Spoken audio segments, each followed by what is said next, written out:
ধন্যবাদ জানাতে চাই প্রধান নির্বাচন কমিশনারকে যে তিনি একটা জেন্ডার ফ্রেন্ডলি ইলেকশনের কথা ভেবেছেন, এই জন্য নারী সমাজের পক্ষ থেকে আপনাকে ধন্যবাদ জানাচ্ছি। ইনক্লুসিভ ইলেকশন হলে শুধুমাত্র জেন্ডার ফ্রেন্ডলি হলে হবে না, সেখানে ইন্টারসেকশনাল হতে হবে এবং অন্যদেরকে ইনক্লুসিভ করতে হবে, বিশেষ করে আমাদের ডিজেবলড পপুলেশনকে। সেটাও আমরা অবশ্যই মনে রাখবো।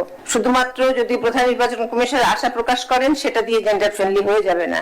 কাজে এই যে স্টেক হোল্ডার গ্রুপ আছে তাদেরকে জেন্ডার ফ্রেন্ডলি মানসিকতা তাদের করতে হবে। যারা ইলেকশন বুথে ইলেকশন পরিচালনা করবেন তাদেরকে আপনারা কোনো ট্রেনিং এর ব্যবস্থা করতে পারেন কিনা। স্টেক হোল্ডার বলতে আপনারা যাদের বিবেচনা করেছেন তাদের কোন কোন গ্রুপকে মিডিয়াকে দেওয়া যায় একটা জেন্ডার ট্রেনিং, এরকম দুই একটা জেন্ডার ট্রেনিং আমার মনে হয় করা দরকার বলে আমি মনে করি। যে যারা নারী বিদ্বেষী, যারা সাম্প্রদায়িক, যারা মুক্তিযুদ্ধের বিরুদ্ধে, এই ধরনের প্রার্থী যেন বেশি, এই ধরনের প্রার্থী বাছাইয়ের ক্ষেত্রে এই তিনটা পয়েন্ট অবশ্যই আপনাদের নজর রাখতে হবে বলে আমি মনে করি। আমরা দেখেছি আগে স্থানীয় নির্বাচনগুলিতে মহিলাদেরকে আলু, বেগুন, পটল, কুলা, চুলা এই সমস্ত দেওয়া হয়, যেগুলো আসলে নারীকে একটু অপমানিত করে।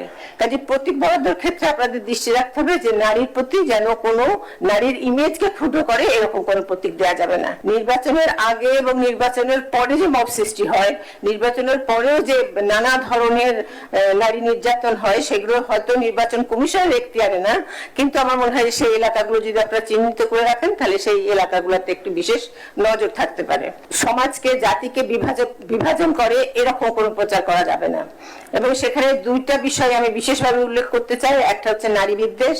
কেউ কোনো নারীর প্রতি কোনো অবমাননাকর বক্তব্য কোনো প্রার্থী যেন না দেয় সেদিকে একটা বিশেষ নজর দিতে হবে, এবং ধর্মকে ব্যবহার করে যেন সমাজটাকে বিভক্ত না করে সেদিকে একটা নজর রাখতে হবে। আপনারাই বলেছেন যে মহিলা ভোটার কম হয়েছে কারণ ভোটার করার ক্ষেত্রে আমাদের কিছু ত্রুটি ছিল।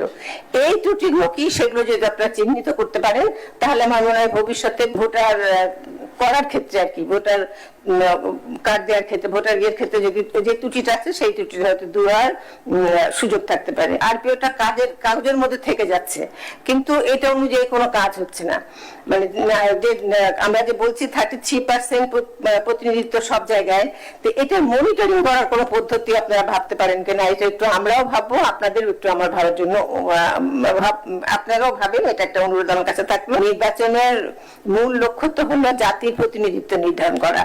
তো সে জাতির প্রতিনিধিত্ব নির্বাচন করতে যে মহিলা যেহেতু 50% আপনারা বলছেন, তাহলে মহিলা তো 50% ওখানে নির্বাচিত হয়ে আসা উচিত, প্রতিনিধিত্ব থাকা উচিত সংসদে। 50% মহিলা প্রতিনিধিত্ব সংসদে, সংসদের প্রতিনিধির মধ্যে 50% মহিলা থাকা উচিত। তো সে 50% মহিলা থাকতে হলে কি করতে হবে সেই জায়গাগুলো আমাদের ভাবতে হবে। সংসদে রিজার্ভ সিট রাখতে হবে, মহিলাদের জন্য রিজার্ভ সিট রাখতে হবে, এবং এই সংখ্যাটা বাড়াতে হবে, এবং এখানে সরাসরি নির্বাচন করতে হবে। এই তিনটা পয়েন্টে কিন্তু আমার মনে হয় যে আমরা সকলেই একমত, নারী প্রতিনিধি যারা আছি। আমাদের দাবি হলো যে সাধারণ আসন 300টা থাকবে, আর নারীর জন্য সংরক্ষিত আসন হবে 150টা, মোট 450টি আসন সংসদে করা হোক, আমাদের দাবি এটা। এবং এই যে 150টা নারী আসন হবে, সংসদের 2টা আসনকে একসাথে যুক্ত করে একজন নারী নির্বাচন করবে, সেখানে নারী পুরুষ উভয়ে ভোট দেবে, এবং তাহলে ভোটের মাধ্যমে তারা নির্বাচিত হয়ে আসবে। এখানে সময় বেশি না নেওয়ার জন্য কেন ভোটের মধ্যে আসা দরকার সেটা ব্যাখ্যা করতে যাচ্ছি না আমি। কাজেই দেখা যাচ্ছে যে এবার সবাই ভোট দেবে, কাজেই সংসদ নির্বাচনে সকল জনগণ 2টা ভোট করবে, একটা সাধারণ আসনে, একটা সংরক্ষিত আসনে।